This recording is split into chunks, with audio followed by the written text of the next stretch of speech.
Hello, welcome to the first episode of Art and Victory. I'm Christian Pearson and I'm honored to moderate our panels today. We're in the Resonator in Norman, Oklahoma. So we're thankful to be here in this creative space, and we have three amazing panelists here today that will be discussing making your first album. Could y'all please introduce yourselves? Hello, I'm Severin Olsen. I'm the lead singer and guitarist for Brooding. I do all the recording and writing for Brooding, and that's been going on for about 5 years. So, yeah, that's me. My name is Sophia Massid. I have my own band. I play a lot of instruments. I'm a singer, songwriter, vocal coach, and producer. Yeah. My name is Desiree Yerby. I own GodSteez.net. I also do social media marketing for musicians and teach at ACM. Right on. Well, we'll hop right in. We've got a panel that, y'all are musicians, y'all are people who work with musicians in different capacities. I guess right off the bat, why do you do what you do? And tie it into kind of your specific role, but Severin, you want to kick it off? Yeah. Why do I do what I do? I love meeting new people, making connections through music. We've met countless people, recording and mixing and just talking online about music. And just the overall love of it, I guess. Yeah. Why do I do what I do? That's a great question. I guess I've just always done music. I grew up doing it. I started singing when I was 10 or 11 and just kept doing it. Right on. I say I went to a hip hop show when I was 16, and I got those little goosebumps that they say everybody doesn't get, but I got them. And then I just wanted to chase the goosebumps. And this is how I got here. But yeah. That's awesome. So just kind of a general excitement. Mm-hmm. I dig that. And sometimes the stuff that's hard to define is kind of the best stuff. So yeah, makes you I feel like it's a journey to try to figure out things. But I also felt like there is a hole for some of the things that I do in the city. So absolutely. Yeah. Kind of like filling a need. Cool. Well, let's hop into some specifics. I know at least two of y'all have recorded an album. And Des, I know, has worked with a lot of people. Definitely helped. Right, definitely helped a lot. You've probably seen a lot of first albums, in fact. Yeah, a lot of first songs, first studio sessions, a bunch of stuff. A lot of first official, like a lot of people put out albums, and then comes a time when you have to be like really serious about what you're doing. Right. So I think there comes a time where you're like, okay, you can record, didn't really get the mixing you wanted, didn't get the mastering that you wanted, and then you just hit a point where you're just like, I want to be as serious as I can. Gotcha. So, yeah. Can you tell us about a specific artist? You don't necessarily have to use their name, but tell us about one artist that you think really exemplifies what you think of when you think recording your first album. Well, there's an artist in Tulsa that he put out an album, and it was really meaningful. But listening to it back, we realized that it wasn't the quality that it should have been. So went back to a drawing board 2 years later, put out another album, and it's fantastic. But I think when it comes to something that you're not using instrumentation in, live in the studio, there's a certain type of mixing and mastering that has to be done where things become timeless, and those are the things that set you apart from other people.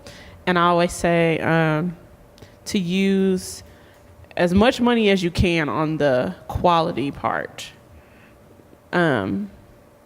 because that's the part that's going to last forever.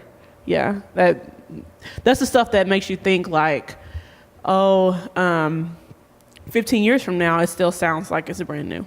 Gotcha. So yeah. So not skimping on just the quality of the product. I love that. We'll probably come back to that and some of the artists you've worked with. Sophia, I want to hear about your first album. So I started recording my first album when I was 16, and I didn't know anybody in the music industry at all, really, and I was super shy. So I pretty much just recorded with the first person I found who I knew did recording. I didn't really know that I should find somebody that likes the same music that I like. I didn't know really anything about it, so I just went with the first person I found, and now looking back on it, I spent way too much money, which is a big deal. Like, definitely compare prices and make sure that you're getting quality for what you're paying for. And I think a big thing was just that when I recorded it, the person that I recorded it with was really into pop music and like almost Britney Spears sounding, and I was going for more rock and roll, and it ended up sounding more pop. Even though we went in and recorded instruments, you know, they added their own synth stuff and all that, and I was too shy and I didn't really know what I was doing, so I felt like, well, they know what they're doing, they say this is good, so I'll just go with it. So that's kind of, you know, I think a big thing is to know what you want and to express that to whoever's recording. Yeah, I could see it being really challenging if it's your first rodeo to even know what you want. I mean, you've never done it before, right? So let's say I've never recorded an album, I'm just trying to find my sound because I'm a young artist. How do I shop around for the right producer or the right team to help draw the creativity out of me that I'll be proud of? How do I search for that? Yeah, I think a big thing is, you know, first of all, finding the right people. For me, it was just my vocal coach. She had a person who she went to, and she did a lot of pop stuff.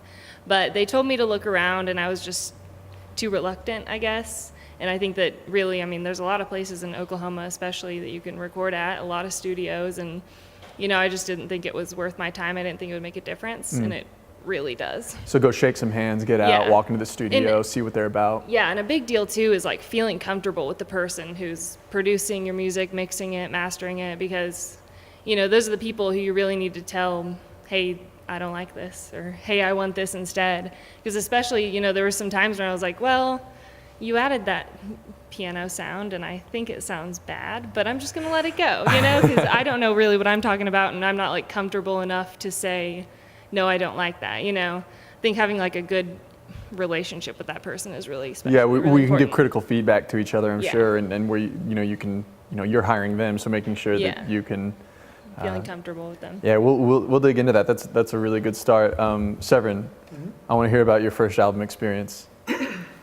So the first album I ever recorded was with my buddy Connor Richards. He's the drummer for Brooding at the moment, and we wrote an entire album over Gmail. So I would like record like a song and leave a space open for him, and I'd send him a zip file so he could record, you know, his part, and then we just did that back and forth for about 2 months, and yeah, no, it was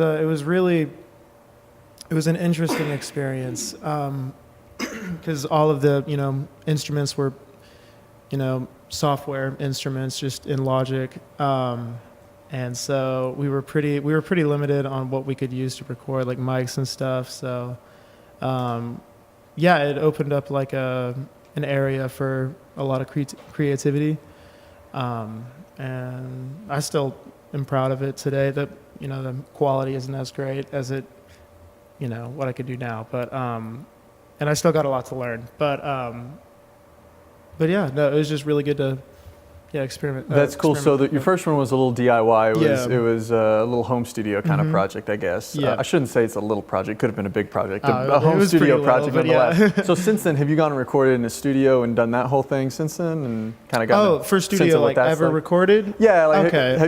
No. I mean, I think that's a great point. But have you gone and had that experience too? Could you compare and contrast? Oh, like in an the actual two? studio? Yeah. I recorded an album with our guitarist and keyboardist Lydia Shelton at Breathing Rhythm Studios down in Norman. Great. Just like right down the road. And we were pretty young. We were like 15 or 16 or something like that. And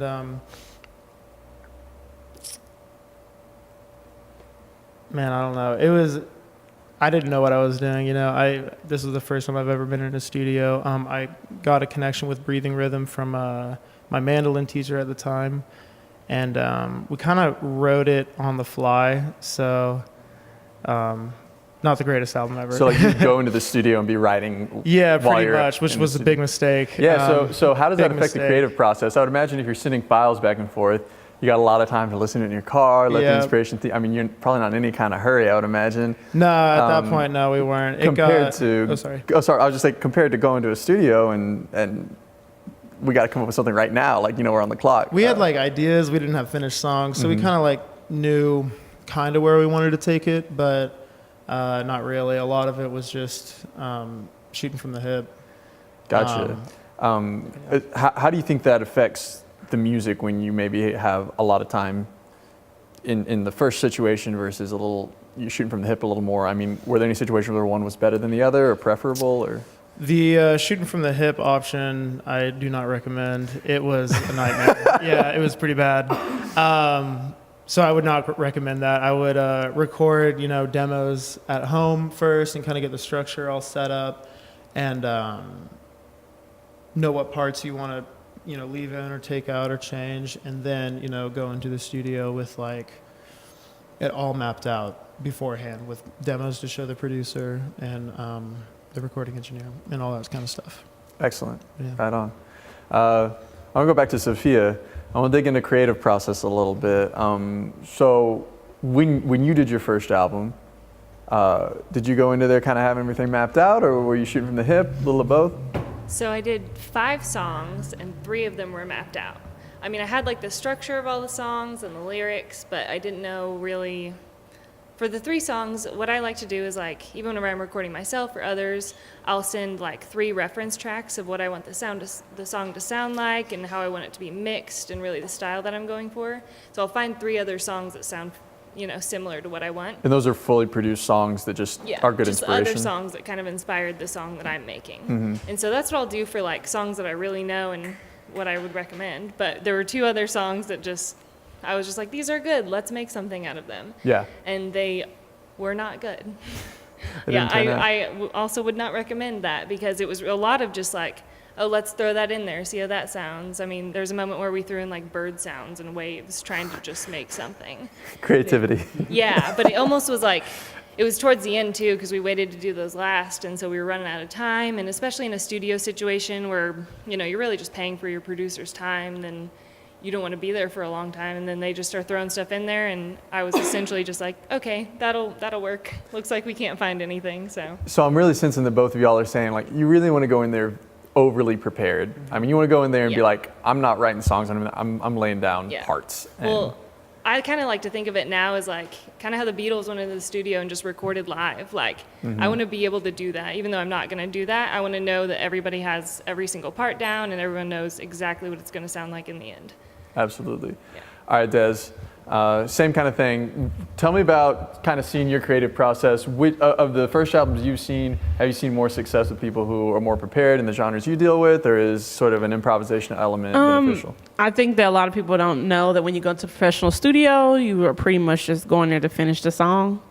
Like, it's already done and you're just going there to finish it. Should be no writing really in there. I think a lot of artists forget not just reference tracks, but reference sounds. Because some of the best albums I've ever heard in my life have like these nuances that make sense to the album that have nothing to do with them, exactly saying something or singing something. So like if you're referencing your childhood, you should probably reference a sound from your childhood. If you're referencing love, you should probably reference something that makes you think about love. I tell people, think about your favorite movies, some of their soundtracks and background music with the violin. Sometimes it's not, a lot, but if you tell a producer, this is what, it's kind of like putting together, like, you ever see like an interior decorator that has like the fabrics and the color and this, and that's how your album should really be. It should be like pieces that you kind of put together. You have the songs, but you need, you don't, if you don't make the beats, it should definitely be somebody there to help you, sew it all together, basically. Right on. Yeah. And I feel like those are the best albums that I've heard, even from people from Oklahoma. Like, they know what they want their drums to sound like. They know what they want their strings to sound like. They know that they want this part of this movie at the end of this song, or they want it to sound like vibey, like the internet or something like that. So It's just like the idea that you have to come up with more than just your lyrics. Yeah. That's great. That's a great answer. Kind of hearing you all speak, it seems like there's a pretty solid common theme of you need to know yourself. You need to know what you want. You need to go in there with the plan. And I think that by the third album, I think that's probably pretty doable. First album, I imagine a lot of artists are still on that journey. And you're always on that journey. What's the best advice you can give to somebody who maybe wants to record their first album, but they're just still working through all that stuff? How do you get to know yourself and your sound and what you want to be? There's a couple things. So one is answer your whys. So why are you making the album? Because you like music. Why do you like music? Because my mom taught me how to play piano. Did you ask your mom why? Did she want to teach you how to play piano? Like, you have to ask the whys of the whys of the whys. Right. And you'll get down to some gritty stuff that will help not only you finish the album, but also you market the album. Great. Also, a really good tip that somebody told me was to read the 4 Agreements? The book. It's a book called The 4 Agreements. Okay. So I have a friend that reads that book every time he starts a new album. Really? It also helps you understand who you are, why you're here, and how you connect to others without, needing other people, but producing something that makes people want to be around. Because the 4 Agreements is basically about, being kind to others, not taking anything personal, basically stuff like that. Just you being you and present, and having other people understand that. So sort of a lot of it's learning how to be the version of yourself that you need to bring to the table to create and to share who you are with. And then it helps you stay in a centered mind state. Sure. The book is great, and it's available on YouTube. So if anybody doesn't want to read it and doesn't want to buy it, it's on YouTube. I love that. That's a great resource. Yeah, it reminds me of Simon Sinek's Start With Why. Same kind of thing. Basically, the whole premise being people don't care about what you're selling, they care about why you're selling it. So, people don't care about what you're writing about, they care about why you're writing it. Exactly. I think that's a great insight, and I agree. I find that if I ever ask why 5 times, I'm all of a sudden having an existential crisis. You get into some gritty stuff. Like some Matrix type moment. Go 5 whys deep. So, Sophia, have you anything to add to that? Yeah. So I think that brings me back to my first album, because my why was pretty much, I want to be a famous singer. That'd be cool. I'd get an album out, people will like me, And that was not enough, And especially going into the studio and being I have no idea what I'm doing, but he thinks that'll sound poppy and cool, and I guess that's what people like, so that's what I'm going to do, And now that my why is more this is what makes me alive, this is what makes me feel like a human or whatever, my why is way bigger than that it, I'm doing more what I want to do and not what I think other people will want to do. And I think that's a big part of it too, because if you're doing what other people want to do, then it's not personal, and if it doesn't make you light up, then why are you doing it? Exactly. Absolutely. Yeah. I think that's something that really gets people excited, and something they can rally around and tell their friends about and give it a chance to grow. Yeah. Anything to add, Severin? Yeah. So the question was why did you? Well, just the original question being, for people who are really at the beginning of their journey, obviously I think we agree it's really important to figure out who you are and why you're doing what you're doing. And I originally said, by the third album I could see that, but the first album, when maybe you're young, how do you do that searching? Like how as an artist do you figure out what you're about in a timely enough manner that you're able to go to the studio prepared and have opinions about sounds and make decisions? Honestly, all I'm trying to do with music, and what I try to do with the first album is capture a moment, pretty much. Tell a story. I don't know if that's answering your question or not. Well, let's go with that. I love it. So tell me more about your creative process. Just capturing a moment. All those songs I wrote 4 years ago, I hate them, but they always make me think of a certain moment or a certain area, and I hope that it resonates with other people. Sorry, I had to throw That's that nice, because we're at the Resonator, right? Thank you, yeah. But no, that's all I had to add. That's great. So can you give me an example of one of those moments? I'm actually pretty curious. So even if it's an old, stale one, what's a moment that you captured? Okay. It was Brooding's latest release. I'm not going to talk about my old music anymore. It was Brooding's latest release, though, called Arms Around Me. I was taking home a girl on a dirt road, after like hanging out or something. And I think with the first verse, I tried to capture that as well as I could. If you want to listen to the song, you can. Available all platforms, Spotify, iTunes. Yeah, exactly. Check the SoundCloud link. Yeah. But maybe you can see where I'm coming from there. Yeah, that's great. And I feel like if you really have that guidance, maybe if you don't fully know who you are as a person, at least like I've had this experience, I know what it feels like. And when I hear one sound versus another, I know which one to me as an individual encapsulates that more and probably gives you some guidance on how to make decisions and go into the studio prepared and ready to communicate. Yeah, for sure. Yeah, that's great. Man, I'd love to delve a little bit more into not as much conceptual, but tell me some stuff you were really going through, like mentally, whether it's stress, whether it's frustration, and maybe share some kind of challenge you've experienced and how you got through it. Well, to add to what he was saying, like you're right, your song's about more of a moment physically, I guess. My songs are more about an emotional moment, I guess, and so that kind of is what drives me to go, So really, man, that's a hard question.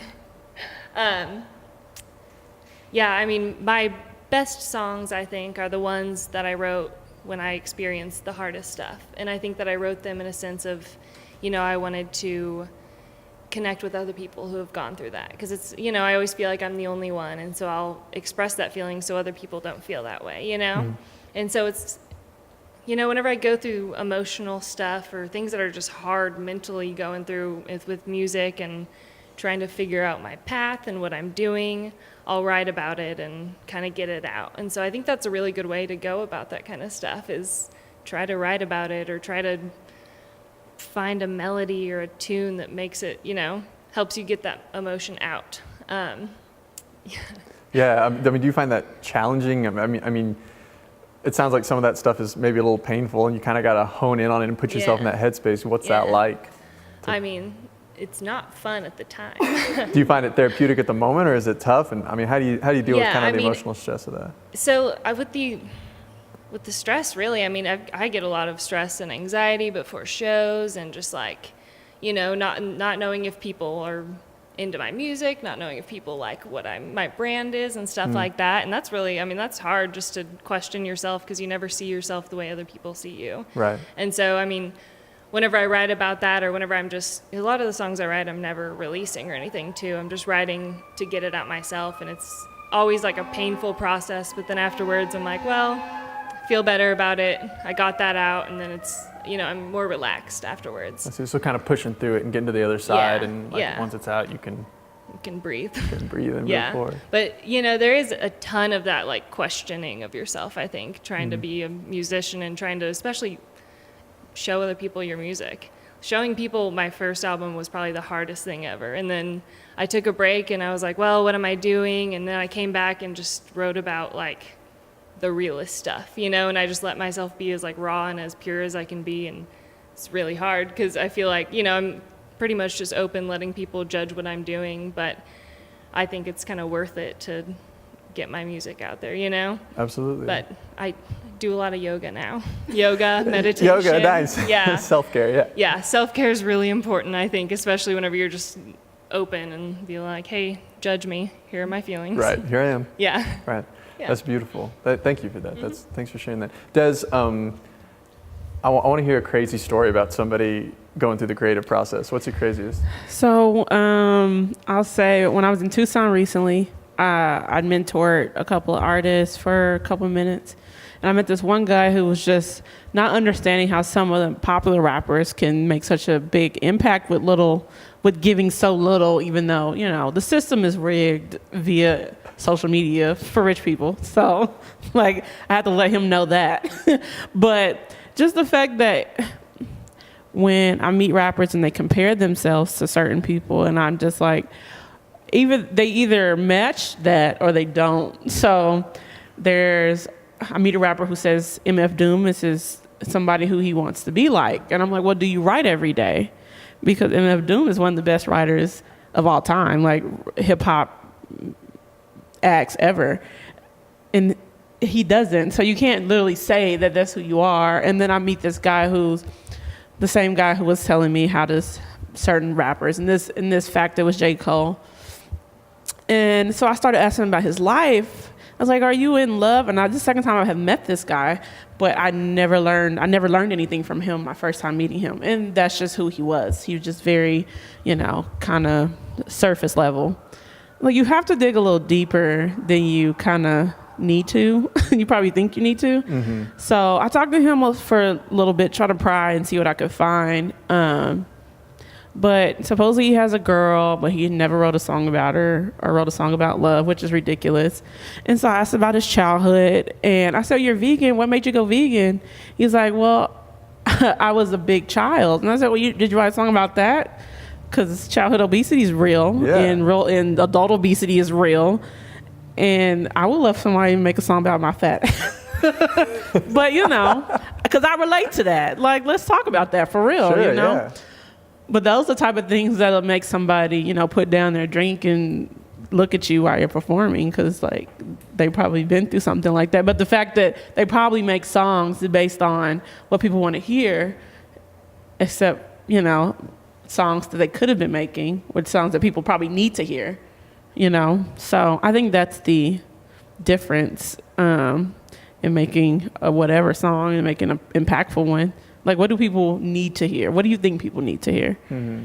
What did you learn through this? I feel like if you're an artist, you should be learning and whying all the time. So yeah. I mean, it sounds like, especially in that example, what makes someone stop when they hear a great song? Yeah. And it almost doesn't matter what it's about, but it's like, Sophia's talking about digging deep and getting your true self out there. I think most people will agree authenticity is just critical, and you can't be authentic. And it's tough, but you have to understand, like, you've been through things that a lot of people have been through, and you don't want to talk about it.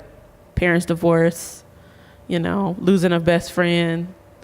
Like, these are things that we've all have had sadness, which is sad that we have to make songs about sadness, but we've all had sadness. We've all wanted love. Like, these are the things so you shouldn't be afraid to talk about your story that pertains to that. Yeah. So another thing you mentioned was comparison.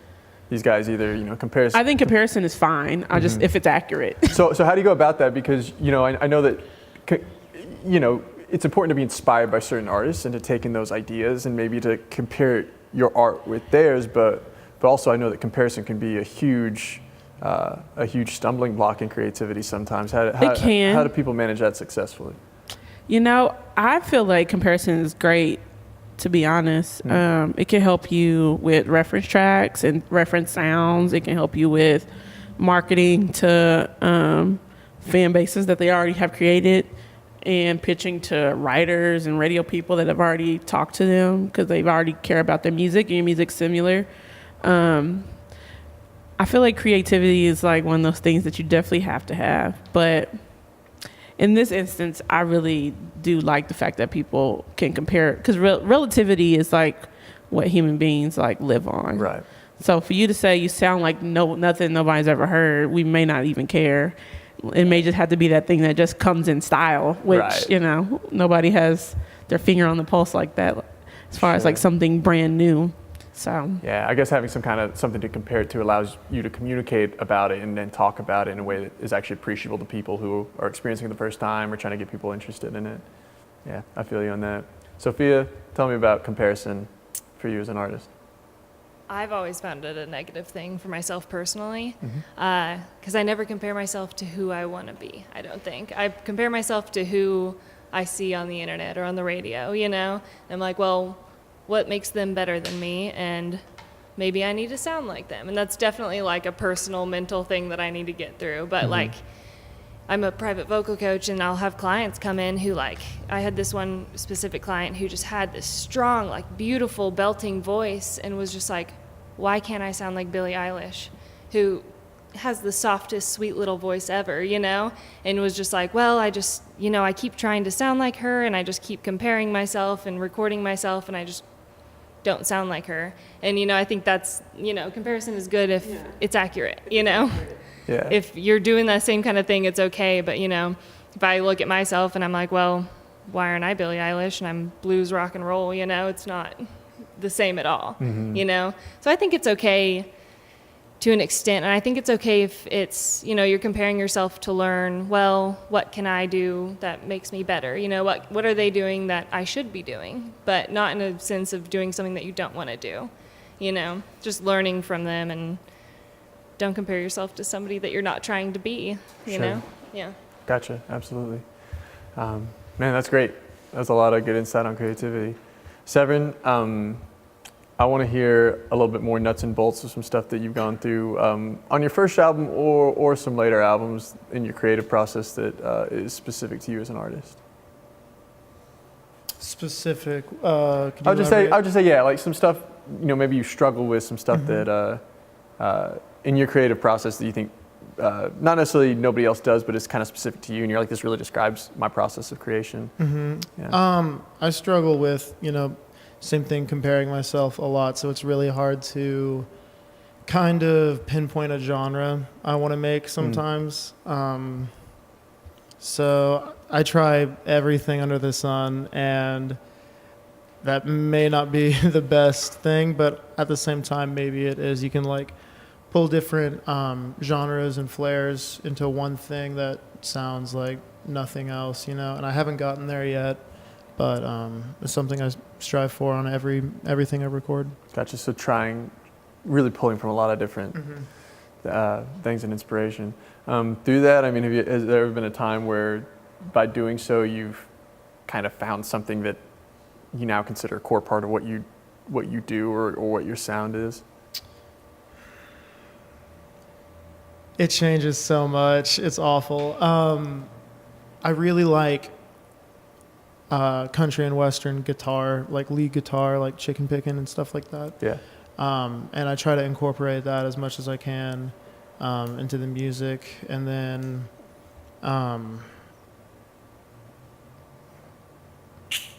man, I'm drawing a blank right now. Yeah, that's fair enough. That's fair enough.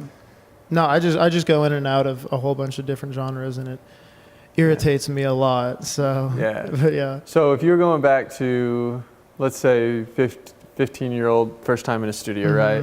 What would you go back and tell 15-year-old you about that experience and how to prepare for it specifically? Work on your songs more. Do not try to rip off other bands, because I had a very, very bad problem of doing that. And yeah, finish your songs before you go into the studio, because that's a big headache.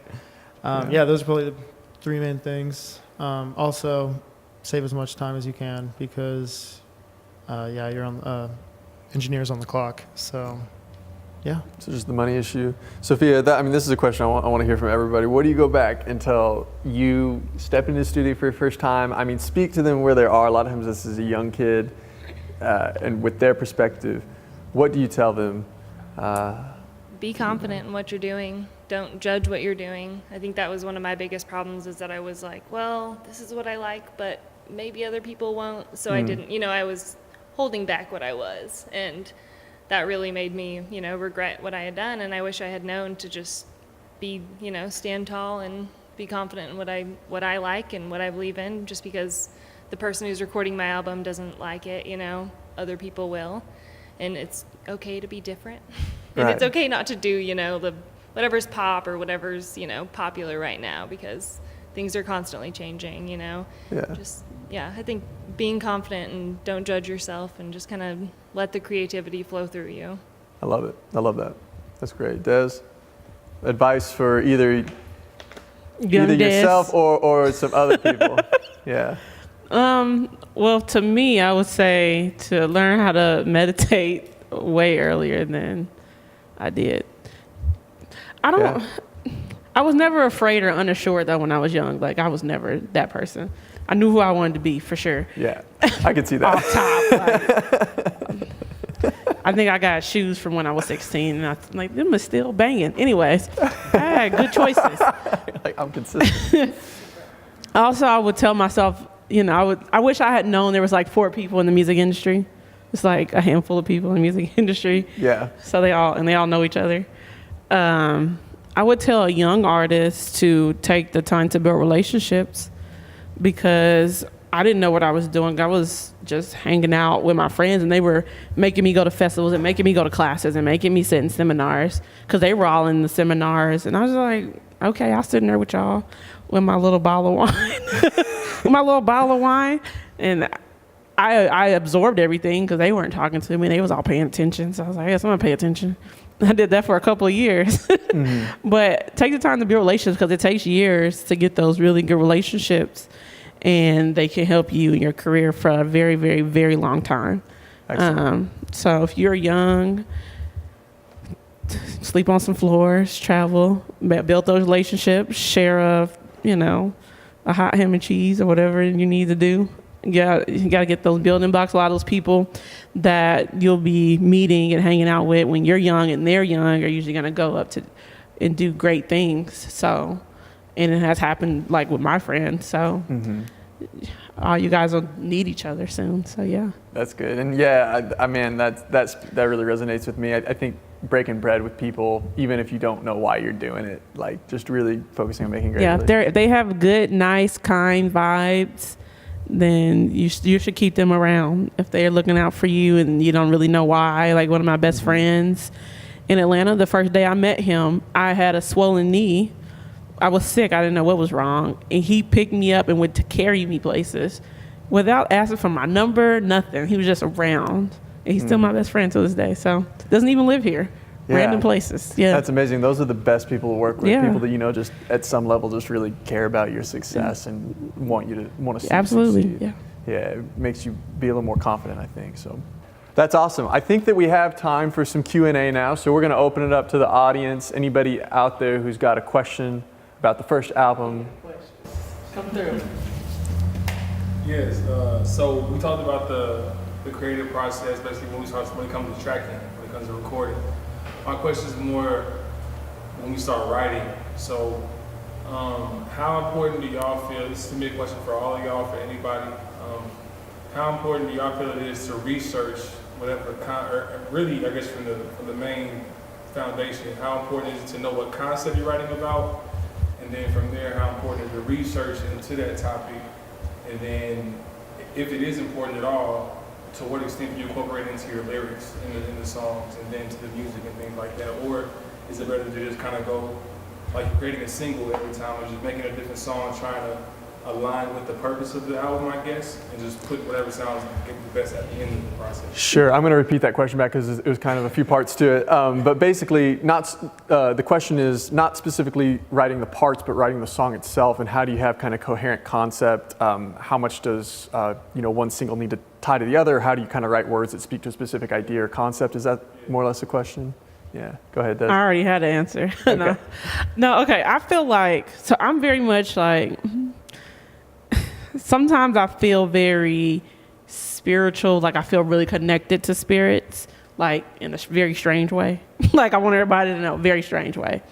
I don't think there's any coincidences in the music thing. Like I'm gonna put him on the spot, Sid Carter. So I sat down with him a year and a half ago before you guys met and everything. And he's like, I want to put out this album about vibrations and frequency. And I was like, okay, have you researched frequency and like even like the frequency that like supposedly helps your spirit and stuff like that? Like, have you looked into that? Have you looked at your BPMs on all your songs to see what the frequency is on those? Have you talked to your producer? He's like, no. I said, well, there's no such thing as coincidences, and you don't just make up. Like, even if you do decide to name it something, you named it something even bigger for a bigger reason than you even know. At least that's how I feel. And literally while we were talking, somebody came in, a friend of mine who does drawings, and he does these portraits, but he uses frequency to shade people's faces. He literally showed us while we were having, like literally when I was telling him that. And I told him that there's no coincidence. So I definitely think you should research it. Absolutely. I was working with an artist who named his album Orphic, and I was like, what kind of word is that? I researched the word because I was like, that word is weird, and it did something to me. Researched the word, had a dream, a Orphic Dream, which is based on Orpheus, the god. And then even went somewhere and saw Orphic painting, which I couldn't stop staring at. That's why I say I'm super connected. In certain ways, I feel that way. So definitely research. Definitely get connected to that side if you can. Like, it's interesting, but I think it's worth it because sometimes the album may even be a therapy to push you through something. Yeah. My follow-up question that you kind of helped me articulate is, I guess, how do y'all as creatives draw the line where research and planning doesn't overtake creativity and spontaneous or spontaneous? Yeah. How do you as creatives balance planning and being really put together and planned out and orderly versus being creative and spontaneous and just sort of letting things flow? How do you manage that? I feel like you guys being songwriters, you guys probably have like songs that come to you like this, and then you have in the middle of probably writing something else. So for me personally, that's pretty much, I let the magic songwriting orb come to me, and then I write it, and then normally I'll go back and, sometimes I'll just write it like poetry, or sometimes I'll write it on guitar or piano first and then put lyrics to that. But normally I'll write it and I'll let it just happen how it happens, and then I'll go back a week or a month later and look at it, and I like to go online and find synonyms for the words that I wrote, like cooler words, because I don't know big words. No, yeah. Yeah, but, I'll make it, I'll basically look at my lyrics and make them better, look at my chords and make them, more interesting. And so I'll go back and make it, I'll basically create it and then go back and create it better. Do you collaborate? Sometimes. Once before. I need to. It's really important to collaborate. I agree with that. Yeah. I write all my songs by myself, but then I'll go to like my guitarist, who's my main guy, and he'll tell me how to make it better. But yeah, losing my voice, sorry. But yeah, I think that it's really important to just have your creative process completely different from your like marketing process or your purpose process even, just kind of let it happen. I kind of believe that creativity flows through you, not from you. So I don't like to, stop whatever's happening whenever it's happening. Yeah. That's great. I don't know if I can top that. I second that. And then usually what I do is like I get really good at I like focus on the theory. I focused on theory for a long time to just have those tools, so I can use those tools when I'm feeling inspired. I see like Subconscious type thing. yeah, exactly. Like you see a movie and it makes you feel a certain way, and so you have all the tools to portray that emotion. That's what I do. Yeah, you can. Yeah, exactly. But yeah, that's all I have. I got another question. Sure. What are some funding options y'all have used for albums? So financing an album, what are options to fund your project? Of course. Have you ever heard of Kiva? So I know Jarvix has used Kiva. It's kind of crowdsourcing, but you end up paying the people back in increments. So it's not necessarily you taking the money, but as you meet the goal of your business, you end up paying it back like little bit by little bit. Like my sister-in-law uses Kiva for her business, and it's not super fast. You don't get it paid back super fast, and you also get the option to reinvest the money when people give it back to you. Bond market. Yeah, it's called Kiva, and the independent business people use it all the time. I would suggest that for sure. I know a lot of people use crowdsourcing. I would look and see what options are available through the Oklahoma Film and Music Association here. They help people out a lot, so you'd be surprised what they probably could do for you. I know they help videographers and movie production people and photographers find places to shoot, so they may help you. To add to that, I think that here in Oklahoma City, I've found a lot of support just through the creative crowd of photographers and videographers who just want to work with you, just want to create something. I think that a lot of people will just do it for free, just to do it just to do it, you know? Most photographers or videographers or even some producers will just do it because they want to, you know, grow their portfolio, or they are just interested in what you're doing. I mean, finding other people that are passionate about your project will help a lot too. As for financially though, get paid at shows. Get that $6 from every show, put it in a bank account, and keep saving. Yeah. Something very small. To promote or to raise money for our first album, we did a show, and so what we did was like you can donate as much as you want, if you really support it, or if you don't, if you don't want to donate, you can just be there, just for moral support. But yeah, that's what we did. We somehow made it happen, and just promote that show as much as you can. But yeah. So when I asked that, I was hoping I would hear something about advances from labels and things like that. So is it a conscious thing that y'all are doing to be independent throughout this process? Because I was thinking about, I've heard of situations where people can get their album financed, where there's no ownership being transferred, there's no rights being transferred. It's like a simple monetary investment for the person giving the money, and you're paying back, like you said, over a certain period of time. So I just wanted to know if y'all maybe or know of anybody who's had an experience like that from an investor that's not an actual label. Great. I'm just going to repeat the question for audio. So the question is about advances from record labels, or essentially loans that you can repay over time from investors for albums. Any experience with that? I don't know of any that do it in this region. That's legit. So I'm sure that's an option.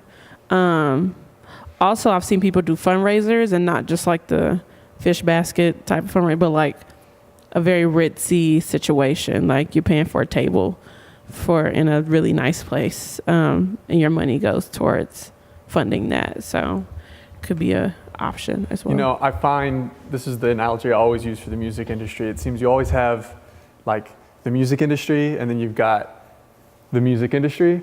And you say a lot around here, there's really not a lot of labels offering that sort of support here. But I do know the one US. of the best producers I feel like one of the best producers, engineers in Oklahoma takes payment plans. So, yeah. For sure. Yeah, and I think that's probably, along with all the other things, you're trying to get to know yourself and plan yourself, as a career. Are you looking for label support? Are you trying to go the DIY route? And I would imagine that funding looks pretty different. I'd imagine that if you're trying to get label support, trying to get advances or funding through somebody like that, I mean, they're going to be an investor, so they're going to want a stake of ownership of some sort, whether that's being paid back with interest or whether it's almost like equity in your career, or owning the masters and that kind of thing, so they have the licensing. Or telling you what to rap about. Right, yeah, really guiding that creative process for you potentially. That's what I hear.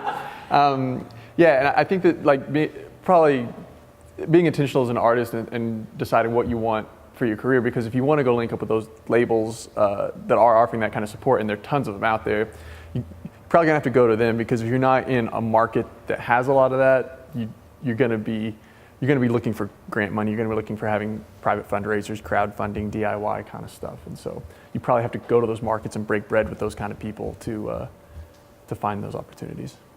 To add to that, I just want to, I have always thought that my project was always going to be DIY. I've never even thought about labels or anything about that. But, just out of the people that I know, through everybody that I've gotten to know in the music industry, I've gotten hooked up with some guys in Austin, Texas, who are now artist, manager, producer guys, and they're just doing it because they're passionate about the project and they want to see me succeed. And they have a really cool studio down there, and they're just throwing it all at me because they've seen how hard I've hustled, basically, and they've seen what I can do by myself, and they know that they can do better. And so I think that, meeting people is a big thing, because if people are passionate about your project, they'll want to help you and they'll want to see you succeed. Also, they're investors. Investors are around. I know an artist that got an investor by making his business plan of his music, so it could be something to think about if you're looking for an investor making a business plan, just like you own a business. No to doubt. pitch, yeah. That's a great question. Anybody else? So I've got a question. When you talk about, instead of saying what people want to hear and having something to say, I just want to know if you have any advice on maybe finding what you have to say. Great. So the question is how to find what you have to say so that you can really authentically communicate in that album rather than being distracted by what you think people want to hear. What moves you? Even if it's mad simple, what moves you? What do you like to do? So I'm a drummer. I don't really write songs all the time, but like kind of my motivation is really just I'd like to do music as a living. You know? Okay. And why do you want to do music as a living? Well, because it's just I don't know. It's like pretty much the only thing I do really. Yeah. Why have you not taken up any other hobbies? You let drumming. Like, do you have to answer? It sounds weird, but you really do have to answer those questions. Like, why do you like drumming? Why do you? Because it's the only thing you do. Why? Because that's not everybody, you know.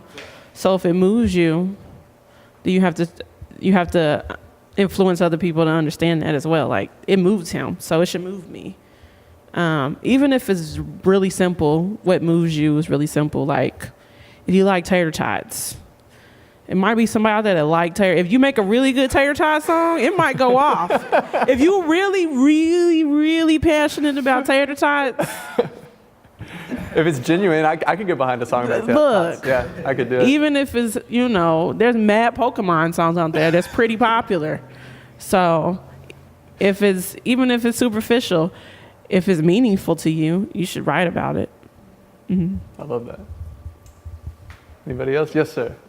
So, like, if you have music, or you have an album per se, like, what's the next step, or how do you get someone, or like a group of people interested in, or like the process of promoting that? All right, I love it. So you got your first album, you figured out what you're about. How do you get people interested in the thing that you've created? Des says, I got you. What do you, okay, you really have to close your eyes. I did this mentorship, same thing in Tucson. Close your eyes. What do you think that person looks like that would like your music? What would the person look like? Yeah, what do they look like?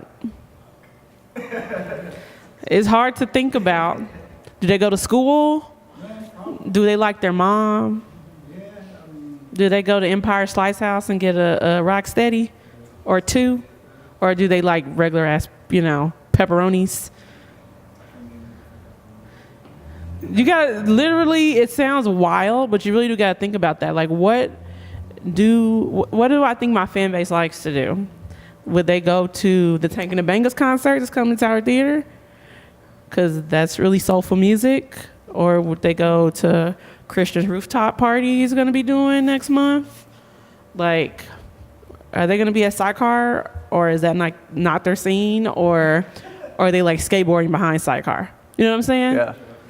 So it literally is that. And then you really just need to go and build a relationship with them people. Like, it doesn't even have to be a lot. It sounds crazy, but those are the things you have to think about. How old they are, where do they live, where they hang out, what they listen to, what are they doing on the holidays, what do they do in their free time?